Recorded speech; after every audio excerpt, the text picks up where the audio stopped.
Is it right that a country like yours, that hasn't signed the Universal Declaration of Human Rights, the International Covenant on Civil and Political Rights, the Refugee Convention, the Migrant Workers Convention, you're one of only a handful of countries that hasn't signed any of them. Do you think it's right that you should be a member of and heading a key committee of the UN Human Rights Council? We are there by elections by the member states of the United Nations. We did not impose ourselves.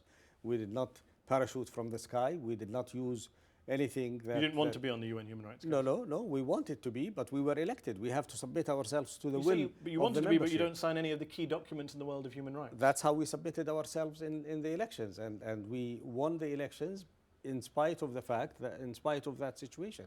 So it seems that that is not as key a consideration as you seem to think it is.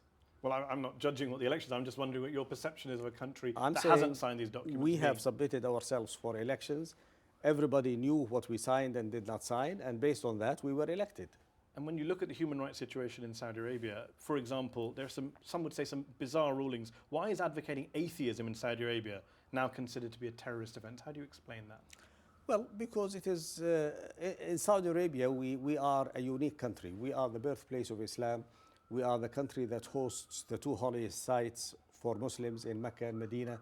We are the country that is based on Islamic principles and so forth. We are a country that is homogeneous in accepting Islam by the entire population. Any calls that challenge Islamic rule or Islamic ideology is considered subversive in Saudi Arabia, and would be subversive and could lead to chaos.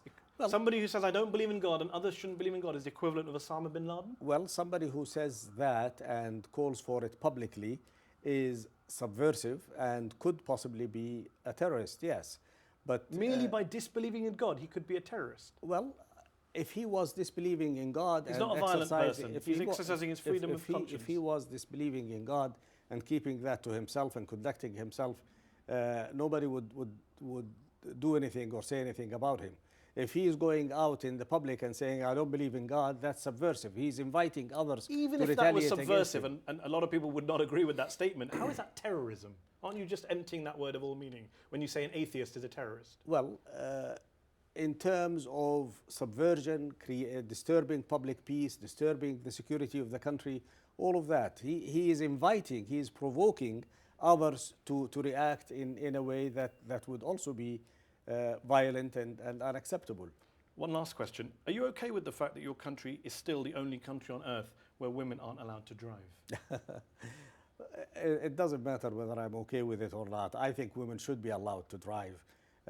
I think this is a matter for society to ultimately decide and not a matter to for the government?